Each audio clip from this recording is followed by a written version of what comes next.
Natalie Holzer bocorkan nama untuk sang buah hati. Pakai nama Sutina dari Sule. Pasangan Sule dan Natalie Holzer sedang menantikan kelahiran buah hati. Kini kehamilan Natalie Holzer sudah memasuki trimester kedua. Rupanya keduanya telah menyiapkan nama untuk calon buah hati. Natalie membocorkan anaknya tak akan memakai nama Holzer, namun menggunakan nama dari Sule.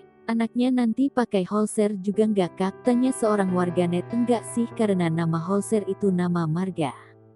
Jadi namanya nanti ... Ardiansyah Sutisna, ujarnya.